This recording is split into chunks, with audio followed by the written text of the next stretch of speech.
আসসালামু আলাইকুম। কেমন আছেন সবাই? আশা করি সবাই ভালো আছেন। আমরা যে যেখানে যে অবস্থায় থাকি সর্বদাই আল্লাহর শুকরিয়া আদায় করা আমাদের জন্য উচিত। কারণ আমাদের থেকেও নিচে অবস্থায় মানুষ থাকে, হ্যাঁ? তারাও আল্লাহর শুকরিয়া আদায় করে। তো আজকে আমরা যে টপিকটা পড়বো সেটা হচ্ছে কেন্দ্রমুখী বল আর কেন্দ্রবিমুখী বল, centripetal force and centrifugal force. এটা নিয়া এসএসসি পড়ুয়া স্টুডেন্ট, এইচএসসি পড়ুয়া স্টুডেন্ট এবং অ্যাডমিশন ক্যান্ডিডেট স্টুডেন্টরাও এটা নিয়ে একটা ভুল কনসেপ্টের মধ্যে থাকে। হ্যাঁ, এইটা আসেন আমরা আজকে তাহলে বেশি কথা না বাড়াই, আজকে ক্লাসটা আমরা শুরু করে ফেলি। হ্যাঁ, তো কেন্দ্রমুখী বল বা সেন্ট্রিপিটাল ফোর্স এন্ড কেন্দ্রবিমুখী বল বা সেন্ট্রিফিউগাল ফোর্স বোঝার আগে আমাদের আগে নিউটনের ফার্স্ট লটা নিয়ে একটু আলাপ করতে হবে বা এটা একটু বুঝতে হবে। নিউটনের ফার্স্ট লতে কি বলা হয়েছে ভাইয়া? নিউটনের ফার্স্ট লতে জড়তা নিয়ে আলাপ করা হয়েছে। তাহলে জড়তা জিনিসটা কি? ভাইয়া জড়তা জিনিসটা হচ্ছে তুমি কল্পনা করো দুইটা বস্তু। হ্যাঁ, ধরো এই জায়গায় দুইটা বস্তু আছে। ধরো এটা m ভরের বস্তু, এইটা ধরো আরেকটা m ভরের বস্তু।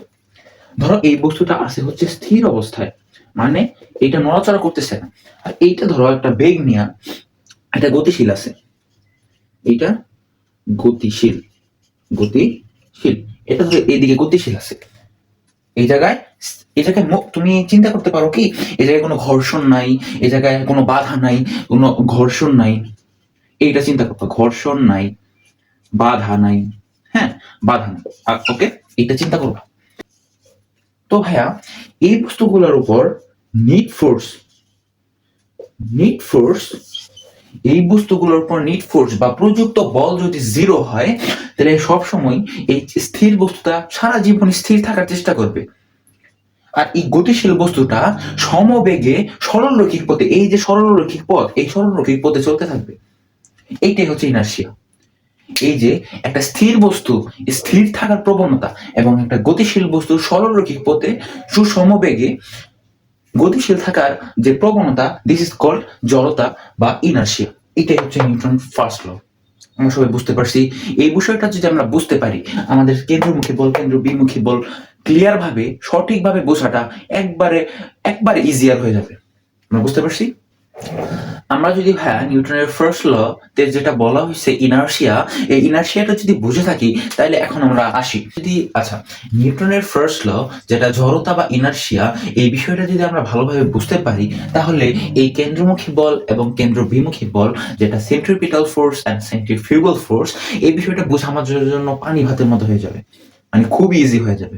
তো আমরা আগে কি ভুল ধারণার মধ্যে থাকি সেইটা একটু বলে নিই।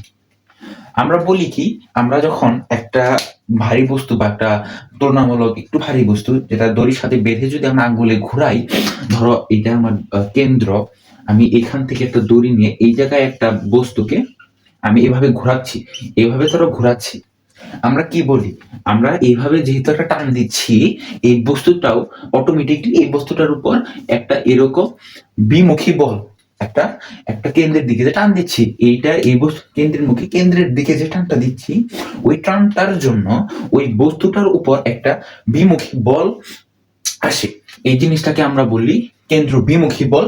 আর এই এই যে টানটা দিচ্ছি এই জিনিসটাকে আমরা বলি কেন্দ্রমুখী বল। হ্যাঁ, এই জিনিসটা আমরা বুঝি। এই জিনিসটা আমরা কেমনে বুঝি যে এই দুইটা, আবার বলে কি এই জায়গায় নিট ফোর্স, এই জায়গায় নিট ফোর্স জিরো, কারণ এইটা এদিকে আসা পড়তেছে না, এটা ওইদিকে আসা পড়তেছে না, এই জিনিসটার উপর প্রযুক্ত বল জিরো। আমরা কেমনে বুঝি প্রযুক্ত বল জিরো? কারণ এই জিনিসটা এইভাবে সরল রৈখিক পথে বৃত্তাকার পথে সমান ব্যাসার্ধ নিয়ে ঘুরতে থাকে, এইদিকে আসা পারে না ওইদিকে আসা পারে না, আমরা বললি এই বস্তুটার উপর নিট ফোর্স জিরো। আমরা তো এই কয়টা পয়েন্টে বললি, তাই না? এখন আমি এটার আসল মিনিংটাকে আমি বোঝাচ্ছি। ভাইয়া তুমি কল্পনা করো তো, এই জায়গায় একটা ব্লক আছে, ধরো এই জায়গায় একটা ব্লক আছে,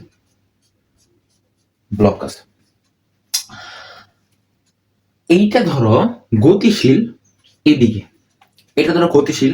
তুমি ভেবে নাও এইটার কোনো বায়ুমণ্ডল নাই, এটা মুক্ত অবস্থা, এই জায়গায় কোনো ঘর্ষণ বল নাই। তুমি চিন্তা করে নাও, তাহলে ভাই আপনি তো একটু আগে বললেন যে একটা বস্তু যদি কোন একটা কিছুর মধ্যে যদি গতিশীল অবস্থা থাকে এবং সেটা যদি কোনো বাধা বা ঘর্ষণের মধ্যে না থাকে, তার কোনো কোনো কারণ নাই, তার তার কোনো কারণ নাই, সে এইভাবে ঘুরতে থাকবে। কোনো কারণ আছে? আর এই ক্ষেত্রে কোনো কারণ নাই তার ঘোরার। এক্ষেত্রে যদি আমি ঘুরাইতে চাই, তাকে কি অবশ্যই তার দিকটা সোজা থেকে তার দিকটা আছে সোজা। আমি যদি ওকে ঘোরাতে চাই, ওর দিকটা পরিবর্তন করতে হবে না, অবশ্যই আমার দিকটা চেঞ্জ করতে হবে। তো দিকটা চেঞ্জ করার জন্য আমি কি করব? দিকটা চেঞ্জ করার জন্য আমাকে সর্বদাই কি করতে হবে? এই যে এইখানে, এই যে এটা যাইতে চাচ্ছে এইদিকে, আমাকে সবসময় এটার কি করতে হবে? এই লম্বভাবে একটা বল প্রয়োগ করতে হবে। আমি যখন এই দিকটার উপর লম্বভাবে একটা বল বা এই বস্তুটার উপর আমি লম্বভাবে বল যখনই ক্রিয়া করব, এখানে 90 ডিগ্রি হইতে হবে। ঠিক আছে? এখানে 90 ডিগ্রি হইতে হবে। আমি যখন লম্বভাবে বস্তুটার উপর ক্রিয়া করতেছি, এই বস্তুটা এইভাবে দিক চেঞ্জ করবে আবার। এইটা জড়তা বা ইনার্শিয়ার জন্য এইটা সারা জীবন সরল রৈখিক পথে যেতে থাকবে। ওয়ার্ডটা মাথায় রাখবা, সরল রৈখিক পথে যাইতে থাকবে। এইটা কোনো দাদা মার কারণ নাই যে এইটা কি করবে, তার দিক চেঞ্জ করবে, এটা সবসময় যাবে। কিন্তু আমি যখন সার্কেলে ঘোরাবো, সেটা কি সরলরৈখিক পথ? না, সেটা কিন্তু সরলরৈখিক পথ না। তো আমার ঘোরানোর জন্য আমার অবশ্যই এই দিকটাকে চেঞ্জ করতে হবে, অবশ্যই। এখন দিকটাকে চেঞ্জ করার জন্য আমাকে এই বস্তুটার উপর লম্বালম্বি ভাবে বলটা ক্রিয়া করতে হবে, তাহলে এই জিনিসটার দিক চেঞ্জ করবে। বুঝতে পারছি? এই দিকটা ধরো চেঞ্জ করে এই আমি লম্বালম্বি ভাবে বল প্রয়োগ করলাম, এই দিকটা এভাবে চেঞ্জ হইলো। এখানে এটা এখন এই জায়গায় আছে, এই জায়গায় আছে। এখন এই জিনিসটার উপর আমি আবার লম্বভাবে বল ক্রিয়া করলে এইটা এইভাবে দিক চেঞ্জ করবে। মাথায় কিছু ঢুকতেছে? ধরো এখন এই বস্তুটা আছে ধরো এই জায়গায়, সাপোজ এই জিনিসটার উপর যদি আবার আমি লম্বভাবে বল ক্রিয়া করি, এই জিনিসটা আবার দিক চেঞ্জ করবে। এইভাবে যদি আমি করতে থাকি, তুমি দেখো, এখন যদি এভাবে বল ক্রিয়া করি, ধরো এই দেখো, এই যে আমি যদি বল ক্রিয়া করি এইভাবে, এভাবে যদি আমি লম্বভাবে বল ক্রিয়া করি এই বস্তুটার উপর, এই বস্তুটা আবার দিক চেঞ্জ করবে। এখানে এই বস্তুটা আসছে, এই বস্তুটার উপর যদি আমার আবার লম্বভাবে ক্রিয়া করি, এই জিনিসটা আবার দিক চেঞ্জ করবে। ঠিক আছে ভাইয়া? আবার যদি আমি এখানে নিয়ে আসি, এই বস্তুটার উপর যদি আবার লম্বভাবে ক্রিয়া করি, তাহলে জিনিসটা দিক চেঞ্জ করবে। তোমরা কি কিছু দেখতে পাচ্ছ? এই যে একটা সার্কেল, এই যে বস্তুটা বৃত্তাকার পথে ঘুরতেছে, একটা বস্তুর উপর যখন প্রতিনিয়তই আমি যখন একটা বস্তুকে বেঁধে ভাবে ঘোরাচ্ছি, আমি তো প্রতিনিয়তই লম্বভাবে একটা টান দিচ্ছি, তাই না? আমার টানটা যখন স্মুথ হবে, তখন এই জিনিসটা আস্তে আস্তে দিক এভাবে যাওয়ার কথা ছিল, কিন্তু আস্তে আস্তে দিক চেঞ্জ করে এমন একটা সুন্দর একটা স্মুথ একটা বৃত্ত আমাদের উপহার দিবে। বুঝতে পারছি ভাইয়া?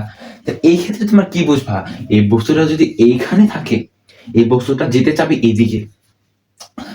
ধরো এই বস্তুটা আছে এইখানে, এই বস্তুটা কই যাইতে চাবে? এই দিক যদি ঘোরানো হয়, তার তলের সমান্তরালে এই দিকে যাইতে চাইবে। এইখানে যদি বস্তুটা কল্পনা করো, এই বস্তুটা এই দিকে যাইতে চাইবে। তাইলে ভাই বুঝলাম এইদিকে যাইতে চাইলো। হ্যাঁ, এইদিকে কেন যাইতে চাইবে? কারণ আমি এখান দিকে একটা লম্বভাবে টান দিচ্ছি, এই বস্তুটার উপর লম্বভাবে একটা টান দিচ্ছি। এই যে ভাইয়া কেন্দ্রমুখী বল, আমি কেন্দ্রের দিকে টান দিচ্ছি, ওটাকে কেন্দ্রের দিকে টান দিচ্ছি। এই যে কেন্দ্রের দিকে আমি টান দিচ্ছি, this is called centripetal force বা কেন্দ্রমুখী বল। তাইলে এখন কেন্দ্র বিমুখী বলটা জিনিসটা কি? কেন্দ্র বিমুখী বলটা হচ্ছে এই বস্তুটার উপর, আমরা কি জানি কেন্দ্রমুখী বল হচ্ছে কেন্দ্রের দিকে বস্তুটা যে আমরা টানছি, এটা হচ্ছে কেন্দ্রমুখী বল। আর কেন্দ্র বিমুখী বলটা কি? এই বস্তুটার উপর বিপরীত বল প্রয়োগ হয়েছে, এইটা না কেন্দ্র বিমুখী বল, এইটা না, এটাই তো ঘাপলা আছে। আমি এই জায়গায় নামই আছে কেন্দ্র, দুইটার মধ্যে কেন্দ্র, তুমি কেন্দ্রের বাইরে যাও কেন? একটা হচ্ছে কেন্দ্রমুখী বল, আমি কেন্দ্রের দিকে টানছি, ধরো এই জায়গায় একটা বস্তু আছে, আমার আঙ্গুলই ধরো, আমি আমার আঙ্গুল দিয়ে এই বস্তুটাকে টানছি, এই বস্তুটাও কি করতেছে?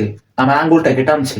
তুমি যখন একটা বস্তু ঘোরাও, হ্যাঁ, যেহেতু তুমি যেমন টান দিতেছো, তোমার কি একটা অনুভব হয় না যে তোমাকেও একটা বস্তু টানছে? এরকম করে টান খাচ্ছ না তুমি? এরকম মনে হয় না? অবশ্যই কিন্তু মনে হয়। তুমি ধরো এইটা হচ্ছে ধরো সূর্য, এইটার বায়ুমণ্ডলে ধরো এ জায়গায় আছে পৃথিবী, সূর্য পৃথিবীকে টানতেছে, এটা হচ্ছে কেন্দ্রমুখী বল। তাহলে পৃথিবী কি এইভাবে একটা বল অনুভব করতেছে বাইরে চলে যাওয়ার? না, পৃথিবীও সূর্যকে টানতেছে, এইটা হচ্ছে কেন্দ্রবিমুখী বল। এবং আমরা কি এখন বুঝতে পারতেছি কেন্দ্রমুখী বল কি, কেন্দ্রবিমুখী বল কি? কেন্দ্রবিমুখী বল হচ্ছে কেন্দ্রের দিকে টানা, আর কেন্দ্রবিমুখী বল হচ্ছে কেন্দ্রের জিনিসটাকে, যে বস্তুটা দিয়ে আমি টানছি ওই বস্তুটা টানবে। এই বস্তুটা, ধরো এই বস্তুটা এই পৃথিবীকে এইভাবে টানতেছে টানতেছে, তো এই পৃথিবীটাও কি করবে, এই বস্তুটাকে এইভাবে টানবে টানবে। সিম্পল হিসাব। এইটা হচ্ছে কেন্দ্রবিমুখী বল, কেন্দ্রের বিপক্ষে আমি টানছি, এটা হচ্ছে কেন্দ্রবিমুখী বল। বুঝতে পারছি? এখন ভাইয়া বলা হয় কি, আমরা যখন এই বস্তুটা ঘোরাচ্ছি এই বস্তুটার উপর নিট ফোর্স জিরো। কেন জিরো?